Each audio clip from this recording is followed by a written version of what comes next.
They're searching a pond in Tinley Park. Fire officials say they got a call of people in the water near Bishop and Webster. They pulled 2 people out, but there are reports that another person may still be in the pond. Crews continuing the search right now there in Tinley Park. Divers are in the water and a helicopter is overhead.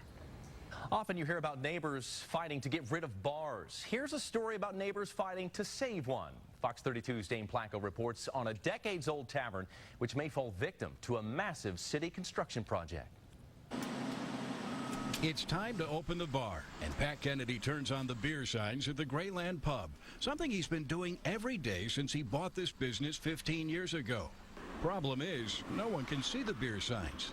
In fact, you can barely see the building. How's business? Terrible. Terrible. How bad? That's 60% below average for this month. In early July, the city began a major reconstruction of Milwaukee Avenue between Irving Park and Addison.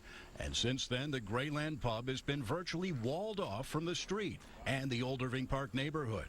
It's going to remain this way until at least mid-December, perhaps later. Kennedy says he's only taking in about $100 a day, far less than it even costs to operate. Frustrating, huh? Of course it is. You're trying to make a living. You know, I'm here 15 years, and I'm hoping to make it to 16, but it doesn't look too good at the moment. Which is where Megan Welsh and Maureen Lontock come in. We feel like we own, you know. We want to help them out. The old Irving Park residents are using Facebook and other social media to encourage people to patronize the bar during construction, including an event tomorrow called Kennedy's Crawl. Saying come in, have a pint, watch a game, you know, bring your friends, bring your buddies, and, you know, help support the local business. Yeah. I mean, it's awesome. I mean, that's what makes the neighborhood bar what it used to be. There aren't too many of us left in the city anymore.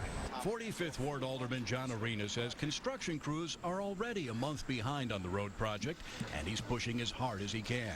All I can say is we want them to hang on. The project won't last forever. We're going to move it along as fast as possible. A helping hand from neighbors for a tavern virtually barricaded from its neighborhood. Dane Placco, Fox 32 News.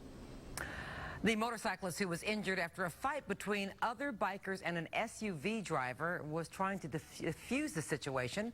According to his relatives, Edwin Mises was with dozens of other bikers on the Hudson Parkway in New York on Sunday when one of his companions was bumped by a man driving a Range Rover. The bikers surrounded the SUV and the driver accelerated, running Mises